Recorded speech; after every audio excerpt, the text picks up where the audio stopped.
Well, Red Deer, it's Mayor Ken for another after council session with you, and I'm just so excited to be here. Here we are this morning at the Christmas Bureau, and what a place to come. And I hope I get the address right. 4630 61st Street is where we are this morning. It is a Santa's workshop this morning, and I'm joined by Angela here, dedicated volunteer and secretary of the board. So I actually sit with the real executives this morning. So Angela, welcome, and so start away. All right. So I guess we're going to start with the DBA budget. Sure. The Downtown Business Association presented their 2023 budget for council's consideration at yesterday's meeting. Mayor Johnson, what is the DBA's role in bringing life to our downtown core? Well, that's a terrific question. You know, the Downtown Business Association is really the collector group, the promotional group for the entire downtown. So they have a particular boundary, which is the greater downtown. And what they do is their forte really is events in the downtown and promotion of all things downtown. So it's pretty staggering, Angela, when the group came to council yesterday, they had participated or organized 137 events in the downtown last year. Their goal this year is 250 events in the downtown. So for example, if you're a merchant downtown, you get that sort of collective support from the DBA or the Downtown Business Association, and so you actually benefit a tremendous amount by the work that they do. So it's a great organization. Okay. Can you talk about some of the new and exciting things that the DBA is doing in the coming years to support our most vulnerable population? Well, you know, a great question, because, you know, interacting in the downtown alongside our merchants is a vulnerable population and so on. So the downtown, the DBA, I'll say it again, has what they call a clean contract there. So they will go and tidy streets, make sure they're orderly, all those kinds of things. From time to time, we get needle debris downtown, and that's quite an issue, of course. And the DBA also, you know, performs that service for us. You know, I think the great thing about the DBA is they're able to coexist and do their work around that. They have portable washrooms also just across from their premises that they help with. And they continue to find that balance between the social needs and the promotion of downtown. Right in their own office is the downtown patrol beat of the RCMP. So they have that linkage constantly with the RCMP right in their own office and so on. So they're able, as I say, I think the key, Angela, on that side is the balance between the two, and they do a terrific job with that. Okay. What can people do to help revitalize our downtown? Well, you know, it seems we only have 3 hours to talk about this. No, I'm just kidding, of course. You know, I said at council yesterday, Angela, you know, there's so many exciting things happening downtown anyway. So you have, for example, Lights the Night right now. You have the Ross Street patio. You have Capstone, for example. You have a lot of merchants, you know, that are doing a terrific job of promoting themselves. So it's really, as I said in council yesterday, it's a part of every Red Deerian's opportunity to support their own downtown at this point. So I made the comparison, you know, that if all of our families in Red Deer, and we have just over 43,000 families in Red Deer. So if those families were able to spend $100 a month in the downtown, they would contribute a little over $5 million into the fabric of downtown.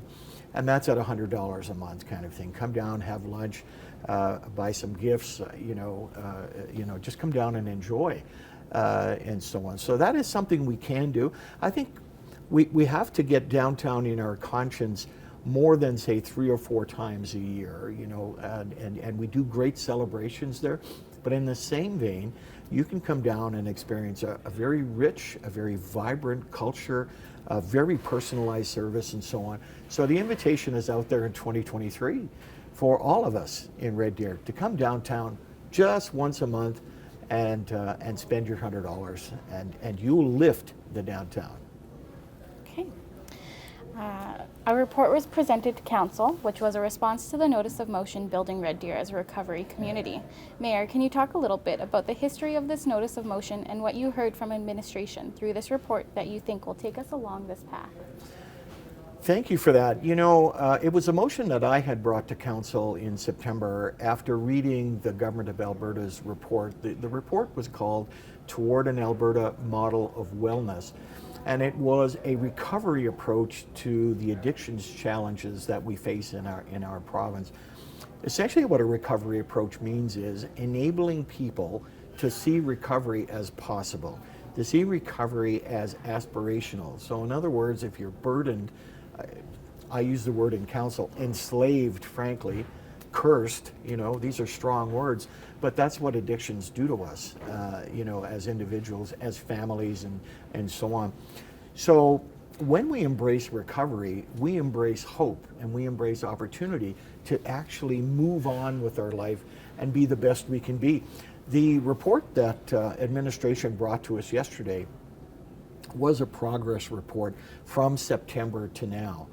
And I really thanked administration for being able to show us what was happening at different leadership levels in our city. So for example, in the educational system, in the correctional system, in justice, in housing, those kinds of things. But they also brought us some opportunities where we could actually further the message of recovery with the provincial government. And so we certainly intend to do that. You know, my own vision for Red Deer, particularly going into 2023, would be that if you are looking for help in reconstructing your life, in finding a doorway and so on, you're going to be able to find it in our city. And really, I want to position Red Deer as a city that stands out or leads as a recovery city for Alberta, and I think we have tremendous opportunity to do that. So the work is beginning. It's challenging work because you're really introducing recovery in a new but very intentional kind of way. But it's great work, and it'll take us a few years to get there, but it's a great journey. Okay. What role does the federal and provincial government play in providing the tools and structure to deal with the recovery challenges people of Red Deer? Well, that's a great question because the federal and provincial governments really are the legislative authorities around things like corrections, around justice, for example, obviously around the educational systems, around the health systems, those kinds of things. So in our case, the province has come out with two foundational documents. One is the one I already mentioned, which is the Alberta Model of Wellness. The other one is the housing recovery model, which has just come onto the scene. So that's very, very exciting. So both these arms of government are obviously funders. They fund agencies, they fund outcomes, all those good things. Their reach is far beyond the cities. Our role when we deal with our federal and provincial counterparts is to be able to encourage agencies, to be able to convene them, meaning gather them as collectives and so on, and be that working partner with them.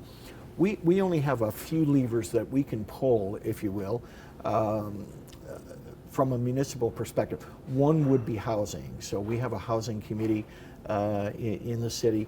As we introduce the recovery notion and aspiration into that committee, we'll see more outcomes being delivered for people that are looking for recovery, that are looking for to get healthy, if you will, and recover. So it is a three-way partnership, but it's sort of like, in one sense, they're the parents and we're a little bit more of the child, if you will. But the child is saying, hey, I can help too. And I can tell you municipal government is not a child when it comes to the governance side of things, and certainly shouldn't be treated that way. And in our city, we'll make our mark, that's for sure. So. Okay. Council announced the purchase of two properties in the downtown, yes. The Buffalo Hotel and the Club Cafe. Yes. Why did the city take steps to make the purchase of these two vacant properties in the downtown? I think it was an opportunity for us. As I said in council yesterday, to control our own destiny on that corner. You know, it's a very critical corner, Ross Street and Gates. I'm sure you're very familiar with it. Most people would be very, very familiar with that corner. So I can't remember the year, but I'll say it was 15 or so years ago. The Arlington Hotel was there, so that came down. So that's a piece of property right next to, it's on the southern side of the Buffalo Hotel. So as I said, it was an opportunity for us to be able to control our own destiny there, meaning we'll demolish those properties because they're cost prohibitive in trying to renovate them or restore them. We'll certainly preserve some of the historical elements without a doubt, but we'll demolish them, and then that particular space we see as a prime piece of real estate for developers to come in and reignite that whole particular corner. In the interim, here's where it gets, you know, sort of exciting from a community perspective. We'll go out to the community, I would say 1st of May or so, our communications people and so on will go out, and we'll get a vision from the community as to what they see in that space. So we're going to beautify that space, make it very attractive. One of our councilors talked yesterday about putting a skating rink in there for next winter. Wouldn't be able to be this winter with the demolition and so on. But having a skating rink there, for example, or having a gathering place where people could come and enjoy the actual space, or having a bigger downtown market, for example, and so on. So it's in its formative stage. The exciting piece right now is that we, as the city, get to control what happens on that piece as opposed to the general market itself. So it's a fantastic opportunity, and you know, it's going to make for an extremely exciting 2023. Perfect. What are the next steps and future of these two properties? I think you might Well, have as I already said, touched on that. we'll put an RFP out, a request for proposal and so on the demolition side. We expect to do that in early January, and all things being equal, the abatement, and that's just a fancy word for internal cleanup, so there's asbestos, for example, in this building, that has to be taken care of before the buildings come down, and that kind of thing. So there's abatement and demolition. All things being equal, that space will be created, I'll say again, the 1st of May or so, right in there. Certainly it'll be, I think, again, a very exciting vision going into the summer of 2023 as to how we manage that space now, and so on. So I think historically there are items that'll come out of the Buffalo, and arguably there'll be items come out of the Club Cafe that people may want to preserve and so on, but our folks will make sure that the historical side of it is honored, and so on, although it's not a historical building, but there are, I think, some what I would call community items or items of interest in there that people will want to preserve. Okay. Was there anything else from yesterday's council meeting that you'd like to mention? Well, you know, I can't believe we're at the end already, Angela. My goodness, you know, we're just getting started, kind of thing, you know. But you know, I was happy yesterday. Sometimes council meetings can be, you know, very long and very crowded on the agenda. Yesterday, we wrapped up at about 4:10. So I kind of surprised council. You know, I kind of looked across the table at council there, and I say, look. Everybody's familiar with the song "Grown Up Christmas Wish." I'm sure you know it, and if you don't, it's a great song. So you know the lyric goes on to say, you know, my grown-up Christmas wish would be, you know, whatever it is. And here we are surrounded this morning by a lot of Christmas wishes. So I give council the opportunity to speak for a minute apiece. Some did it in a minute, some did it in 3, and all that kind of stuff around, you know, what was their grown-up Christmas wish for Red Deer. So I just want, you know, our folks out, you know, our viewers this morning, you know, to hear some council talking about yesterday about gratitude, about decency, about hope, about prosperity, about the spiritual quality of the season, you know, the ability that we should never, ever take for granted. I think if COVID taught us anything, it showed us what an isolated Christmas looked like over the last couple of years. And so to never take for granted the privilege and the warmth and comfort of friends and family. Let's never do that again. And by extension, let's make sure the greater community also feels that warmth and that comfort. And that was what we shared at council yesterday, and I thought that was really special. Perfect. Well, I think that was all that I had. Awesome, awesome. Well, you know, I'm going to say, as I always do, Angela, to our Shaw viewers out there, what a privilege it's been. You know, this was our last council meeting in 2022. A tremendous privilege to be with the Shaw audience this year. It's just been terrific. We've been all over the downtown. This morning, we're in a place that could use your help. Use your help, Red Deer, and use your support.